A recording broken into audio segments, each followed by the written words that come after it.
నేను చెప్తా ప్రొడ్యూసర్కు డబ్బు మిగులుతుంది ఈ సినిమాలు అన్నప్పుడు, సార్ నాకు ఇంత ఇవ్వండి, మీరు ఇంత తీసుకోండి, మీరు కూడా హ్యాపీగా ఉండాలన్నప్పుడు అదే మార్కెట్ ప్రైజ్ని ఫిక్స్ చేస్తుంది. ప్రొడ్యూసర్ గురించి కూడా ఆలోచిస్తున్నాడు కాబట్టే ఈరోజు నేను ఈ సినిమా ఇంకా ఫర్దర్గా 2 సినిమాలు చేయబోతున్నాను. విజయ్ గారు రెండు ప్రశ్నలు. సో విజయ్ గారు అంటే విజయ్కి ఫ్యాన్సే కాకుండా విజయ్ వాయిస్కి కూడా, విజయ్ స్లాంగ్ కూడా ఒక ప్రత్యేకమైనటువంటి ఫ్యాన్ బేస్ ఉంది మన దగ్గర. ఈ సినిమా విషయంలో మీ స్లాంగ్ సో ఎలా ఉండబోతుంది అంటే ఒక మిక్స్డ్గా ఉంది, ఇటు తెలంగాణ ఆంధ్ర. సో ఏమండి అనడం ఎక్కువగా మనకు ఆంధ్రాలో వినిపిస్తుంటుంది, ఇక్కడ మామూలుగా మాట్లాడుతుంటాం. రెండోది డ్యాన్స్ విషయంలో ఉక్ స్టెప్స్ కావచ్చు, అవన్నీ చాలా అట్రాక్ట్ చేస్తున్నాయి ఈ సినిమాలో. మెట్రో రైల్లో వేసిన ఉక్ స్టెప్స్ కావచ్చు, అవన్నీ కూడా డ్యాన్స్ విషయంలో ఈ సినిమా నుంచి విజయ్ కాస్త మెరుగుపడ్డాడు అనుకోవచ్చు. కాస్త ఇంకా ఇంప్రూవ్ అయిపోయారు డ్యాన్స్ విషయంలో. చాలా అట్రాక్ట్ అంటే మాటలతోనే కాకుండా డ్యాన్స్తో కూడా యూత్ని ఇంకా అట్రాక్ట్ చేసుకునే ప్రయత్నాల్లో ఉన్నారు. ఫస్ట్ క్వశ్చన్ ఏదో ఉండే స్లాంగ్. నేను బుజ్జితో చేసే సినిమాలో గీతా గోవిందం అయినా ఇప్పుడు ఫ్యామిలీ స్టార్ అయినా నా కంప్లీట్ పర్ఫార్మెన్స్ క్రెడిట్ బుజ్జికి ఇచ్చేస్తాను. నేను యాజ్ ఇట్ ఈస్ బుజ్జి మాట్లాడే మాటలు, బుజ్జి పలికే విధానం, బుజ్జి బిహేవియరు, ఎక్స్ప్రెషను. ఎందుకంటే నేను బుజ్జి నరేషన్ ఇచ్చేటప్పుడు నేను అది విపరీతంగా ఎంజాయ్ చేస్తాను, నవ్వుతుంటా. నేను one of the few narrations where I'm laughing constantly. Scene చేసేటప్పుడు చాలా నవ్వుకుంటుంటా. సో అది అందరూ అలా ఫీల్ అవ్వాలంటే ఈయన చేసినట్టు, ఈయన నాకు ఏ విధానంలో చెప్తుండో, ఏ విధానంలో టైమింగ్ ఉందో అదే దింపాలి. సో నా complete credit tomorrow of family star goes to Bujji. Slang ఇప్పుడు ఆయన యాజ్ ఇట్ ఈస్ డబ్బింగ్ స్టూడియోలో కూర్చొని ప్రతి వర్డ్ ఆయన ఇట్లా చెప్పు అంటే అది చెప్తుంటా నేను. యాజ్ ఇట్ ఈస్ ఆయనను ఫాలో అయిపోవడమే. అండ్ ఐ గివ్ 5th రోజు మీరు ఎంజాయ్ చేస్తారు కదా, నేను జస్ట్ టూల్. బుజ్జి పర్ఫామ్ చేస్తుండు, నా ద్వారా పర్ఫామ్ చేస్తుండు అంతే. And thank you. నిన్న ఒక ఫోటో వచ్చింది మీ దగ్గరికి వెళ్ళేదో ఫ్యామిలీ స్టార్ది వేసి. Thank you very much. అంటే ఎక్కడో ఈ ఇన్స్పిరేషన్, నేను రేపు 4th రోజు మిమ్మల్ని కలిసిన తర్వాత కూడా నేను ప్రేక్షకుల్లోకి వెళ్ళాలని, అంటే ప్రతి కుటుంబంలో ఇది ఉంటారు, దానికి లీడ్ చేసినందుకు థ్యాంక్ యూ వెరీ మచ్. ప్రభు గారు, నేనా నాది నేను చెప్పుకుంటే కరెక్ట్ కాదు కదా. నిజంగా అవుతానంటే నా ఫ్యామిలీ మెంబర్ చెప్తారు. మిమ్మల్ని సెలబ్రేట్ చేయడానికి వస్తున్నారు 4th రోజు. మీ గురించి మొత్తం ఫ్యామిలీతో వస్తారు, కానీ మీ గురించి వినాలి. విజయ్ గారు ఒకటి, మీ గత ఫిలిమ్స్ వల్ల కానీ, అర్జున్ రెడ్డి వల్ల కానీ, రౌడీ బాయ్ అని, లేకపోతే మీ యాటిట్యూడ్ గురించి అని బయట ఎక్కువ మంది చాలా యాటిట్యూడ్ విజయ్కి అనే ఫీలింగ్ ఉంటుంది మీ క్యారెక్టరైజేషన్స్ వల్ల. కానీ ఇప్పుడేమో మీరు మాట్లాడేది ఈ పర్టికులర్గా ఈ మీడియా ఇంటరాక్షన్లో ఎంతో మెచ్యూర్డ్గా, మోర్ కనెక్టెడ్గా, చాలా middle class, down to earth లాగా మాట్లాడుతున్నారు. సో ఈ మెచ్యూరిటీ మీకు ఈ సినిమా వల్ల వచ్చిందా? అసలు ఒరిజినల్ ఏంటి? ఏందో ఇది అసలు. ఇది నేను ఎప్పుడు నాలానే ఉంటా. ఏమో నాకు అది ఈ అనాలిసిస్. ఇప్పుడు ఈ పిక్చర్ తీసి, ఇప్పుడు మూర్తి గారు ఈ పిక్చర్ వెళ్ళిపోయాను, మూర్తి గారు ఈ పిక్చర్ తీసి వీడు కాలు మీద కాలు వేసుకుంటే యాటిట్యూడ్ అంటే అందరు యాటిట్యూడ్ అనుకుంటారు. ఇంకో పిక్చర్ తీసి వీడు మాతో ఎంత మంచి. ఇప్పుడు ఆ రోజు మేము మాట్లాడుకుంటున్నప్పుడు ఒక ప్రెస్ మీట్లో నువ్వు మాతో ఎంత కాలు మీద కాలు వేసుకొని ఎంత హ్యాపీగా మాట్లాడేవాడు, ఇప్పుడేమో స్టార్ అయిపోయినావు, ఇట్లా మాట్లాడుతున్నావు అంటే నాకు అలాంటి ఫీలింగ్ ఏం లేదు. మంచిగా కాలు మీద కాలు వేసుకొని మాట్లాడదామని కాలు మీద కాలు వేసుకొని మేము మాట్లాడుకున్నాం. అదేదో తీసి ఇంకో రకంగా ప్రజెంటేషన్ చేసి, ఇవి నేను కెరియర్ స్టార్టింగ్ నుంచి చూస్తున్నా. అది ప్రాబ్లం కాదు, అవన్నీ దాటి వెళ్తేనే మనం ఈ ప్రొఫెషన్కి వచ్చినామంటే ఎవడైనా ఒక స్థాయిలో కూర్చోవాలంటే ఇట్లాంటివన్నీ దాటి వెళ్తేనే కూర్చుంటాం. ఫ్రీగా ఎవడు రెడ్ కార్పెట్ వేసి తీసుకెళ్ళాడు. అండ్ ఇప్పుడు నన్ను కూడా బిగినింగ్ డేస్లో చాలా యాటిట్యూడ్ ఉంది అనుకునేవారు. నాకు ఎప్పుడు తెలిసిందంటే అది ప్రభాస్ చెప్పాడు ఒకరోజు. ప్రభాస్ ఏంటి నీ బాడీ లాంగ్వేజ్ ఇది, ఇలా చూస్తావు ఈడెవడరా బాబు ఇంత యాటిట్యూడ్ అనుకునేవని భయ్యా అన్నాడు. అంటే నాతో క్లోజ్ అయ్యేంత వరకు ప్రభాస్కి ఈ ఫీలింగ్లో ఉన్నాడు. ఆర్య సినిమా అయిపోయి మున్నా కథ గురించి మాట్లాడుతున్నప్పుడు కానీ ఆయనకు నేను అర్థం కాల.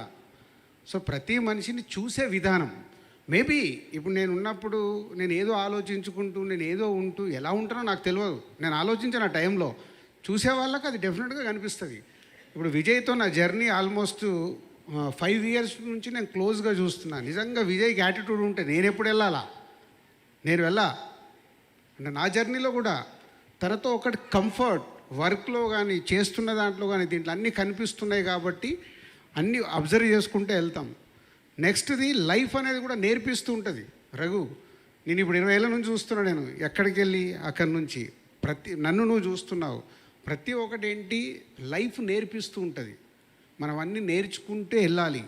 అండ్ ఇక్కడ మేము వచ్చి నిలబడుతున్నామంటే మాకే 100కు 100 పాజిటివ్ ఎప్పటికీ రాదు. నాకే ఉండదు. ఇంత మంచి సినిమాలు తీస్తే ఇది ఇలా చేస్తారా, దిల్రాజు మామ ఇదిరా కామెంట్లు వస్తూనే ఉంటాయి. అవన్నీ పట్టించుకుంటే నేను ఎక్కడ ముందుకెళ్తా, నేను కరెక్ట్గా ఉన్నానా లేదా, నేను కరెక్ట్గా వెళ్తున్నానా లేదా, ఈ రెండే నాకు ఇంపార్టెంట్. అలాగే నీ పర్సన్ మనం ఆనెస్ట్గా నిజాయితీగా ముందుకెళ్తున్నప్పుడు దేని గురించి ఆలోచించవద్దు. మళ్ళీ మా సినిమాలే మాట్లాడాలి. ఎప్పుడు మాట్లాడతాయి?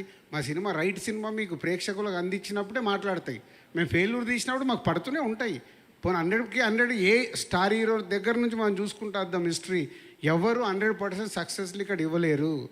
ఎగ్జాంపుల్ నేను మన మధ్యాహ్నం పవన్ కళ్యాణ్ గారు ఖుషీ టు గబ్బర్ సింగ్ 10 years పీరియడ్లో ఒక జల్సా, ఒక గుడ్ ఫీలింగ్ వచ్చింది. 10 years కానీ ఆయన స్టార్ ఇమేజ్ ఇంత కూడా కదలలే. ఎందుకు? వెయిటింగ్. ఎప్పుడో ఒక మంచి సినిమా వస్తుంది, ఎప్పుడో ఒకటి. హీరోలకైతే అసలు ఏమీ కాదు నా లెక్కన.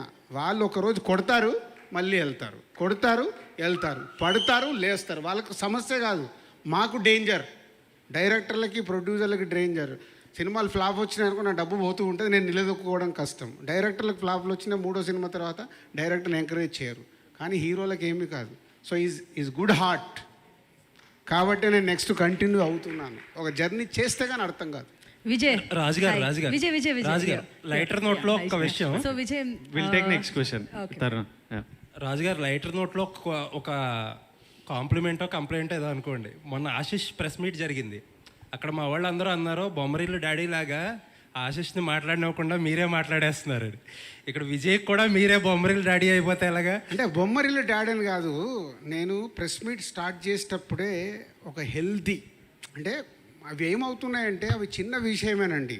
చిన్నది ఏదో మాట్లాడుతున్నప్పుడు ఒక్క రాంగు పదము దొర్లినా ఇదంతా పక్కకి వెళ్ళిపోయి ఆ 1%. మా సినిమాలో బ్యూటిఫుల్ డైలాగ్ ఉంది, బామ్మ చెప్పే డైలాగ్, 99 మంచి పనులు చేసినవి మర్చిపోతారమ్మా, ఒక్కటి తప్పు చేస్తే వాడికి ప్రాబ్లం వస్తుంది అని. ఈజ్ క్యారెక్టర్ 99 అమ్మాయితోనే చెప్తుంది. 99 మంచి పనులు చేసి గుర్తుపెట్టరు, ఒక్క చిన్న తప్పు బట్ అదే పట్టేసుకొని ఎమోషన్ అవుతాము, అన్నీ అవుతాము. సో మన లైఫ్ కూడా అంతే. మేము 99 మంచి ఇచ్చినా గుర్తుపెట్టుకోరు, దీంట్లోకి వెళ్ళి ఒక్క రాంగ్ వర్డ్ వెళ్తే ఆహా ఇప్పుడు అదే పైకి వెళ్ళిపోయి, ఈరోజు సొసైటీ అలా ఉంది, అదే పైకి వెళ్ళిపోయి దాన్నే హెడ్లైన్స్ మీరు పెట్టే మీ ద్వారా వెళ్ళేది ఏది ఉన్నా అదే హెడ్లైన్ అవుతుంది, దాని మీద వెళ్తుంది. అరే 99% గంటన్నర మాట్లాడింది ఏముండదు, ఆ 1 minute అది భయం నాకు. సో నేను ఎందుకంటే మాకు మాట్లాడేటప్పుడు తెలియదు, ఫ్లోలో వెళ్ళిపోద్ది. దాన్ని జాగ్రత్త పడడం కోసం నేను ట్రై చేస్తున్నాను తప్పితే నేను బొమ్మరిల్లు ఫాదర్ లాగా వింటే వాళ్ళు వింటారా? ఇప్పుడు వాళ్ళు గ్రో అవుతున్న వాళ్ళు, గ్రో అయిన వాళ్ళు అసలు వినరు. ఓకే రాజు గారు, మీరు ఇందాక హెడ్లైన్స్ గురించి మాట్లాడారు. సో మీ లైఫ్లో ఒక హెడ్లైన్ పెట్టాలంటే మీ మీద as a family star headline, మీ ఫ్యామిలీలో ఒకవేళ మీ కూతురు పెట్టారనుకోండి, ఏ హెడ్లైన్ పెడుతుంటాను? మా ఇంట్లో నాకు ఒకటి ఉంది, ప్రాబ్లమెటిక్ మ్యాన్, ప్రాబ్లం సాల్వ్ చేసే మ్యాన్. కూల్. ఇంకొకటి, ఎప్పుడు చూసినా ఒక ఎనర్జెటిక్ ఫామ్లో ఉంటారు మీరు. అంటే మీరు అన్నారు ప్రొడ్యూసర్కి చాలా స్ట్రెస్ ఉంటుంది, ఇంకా ఉంటాయి కదా కొన్ని, ఫ్రైడే వరకు lot of tensions and preparations ఉంటాయి, కానీ మిమ్మల్ని చూస్తే అలా కనిపించదు. What is that secret of your energy? నిజంగా చెప్పాలంటే నేను చాలా స్ట్రెస్లో ఉన్నాను. కనిపించట్లేదు. మామూలు స్ట్రెస్లో లేనంటే లాస్ట్ 1 year నుంచి. సో అది క్లోజ్గా ఉన్నప్పుడే ఎవరైనా క్లోజ్గా చూస్తేనే అర్థమవుద్ది. పోతే నేను ఎవ్రీడే లైఫ్లో స్ట్రెస్ ఎందుకు పడాలి, లైఫ్లో ఎందుకు భయపడాలి, నాకెందుకు, నేను చేసే పని మీదనే ఫోకస్ చేద్దాం, అవే వెళ్ళిపోతాయి. క్లౌడ్స్ వస్తాయి, వెళ్ళిపోయిన తర్వాత మళ్ళీ స్కై ఓపెన్ అవుతుంది. మాకు ఏది వచ్చినా అది క్లౌడ్ వెళ్ళిన తర్వాత క్లియర్ స్కై అవుతుంది. నేను అంతే, ఎవ్రీడే నా స్ట్రెస్తో నేను దేవరకొండ మీరు అన్నారు కదా నాకు ఇలా టైటిల్స్ ఇష్టం ఉండవు, కానీ ఈ మూవీ హిట్ అవుతే మీకు ద ఫ్యామిలీ స్టార్ అనే టైటిల్ వస్తుందా? వద్దామా ప్లీజ్, విజయ్ దేవరకొండ చాలు. టిల్ ద ఎండ్ ఆఫ్ మరి correction, not the Vijay Deverakonda, the family star. Vijay Deverakonda అనేది పక్కన ఉంటుంది, చిన్న లెటర్స్లో ఉంటుంది. ఇదే సో కమ్యూనికేషన్ తప్పు అవుతుంది. మేము టైటిల్ ముందు ఫ్యామిలీ స్టార్ అనుకొని తర్వాత సెంటెన్స్ ప్రకారము ఇది కరెక్ట్ కాదని డైరెక్టర్ ద ఫ్యామిలీ స్టార్ అడిగాడు, అది చేశాం.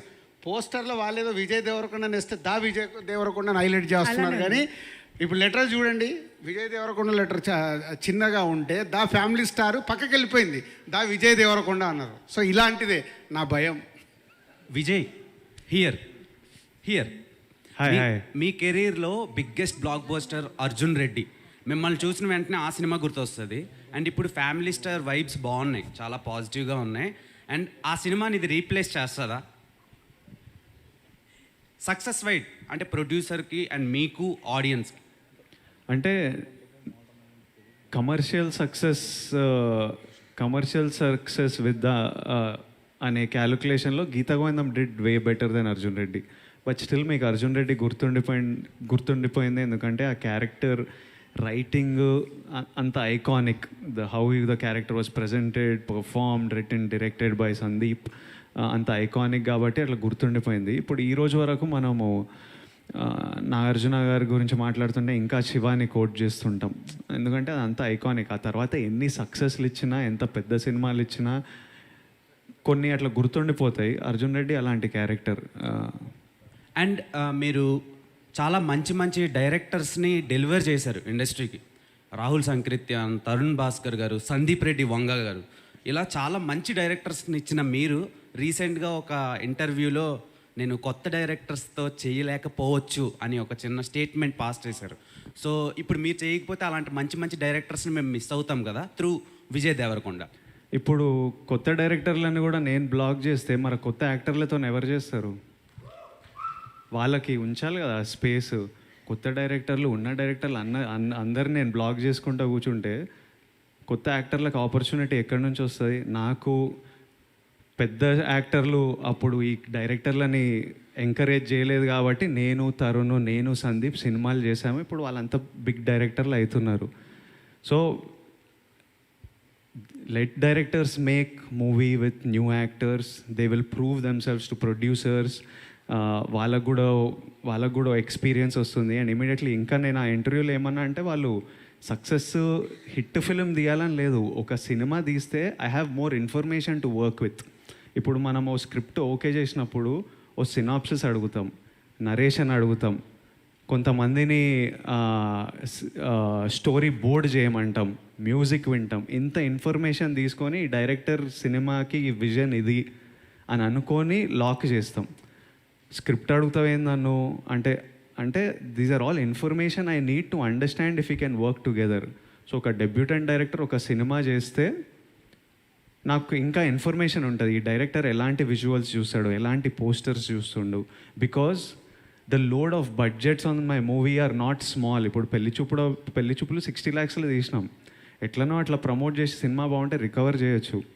ఇప్పుడు బడ్జెట్స్ ఎంత హ్యూజ్ అయినాయంటే I have responsibility towards the buyers, to the producers. నేను ఒక సినిమా ఓకే చేసిన అంటే చాలామంది దాంట్లో దిగుతారు. So I have to make sure that my choice basics are right at least as much as possible.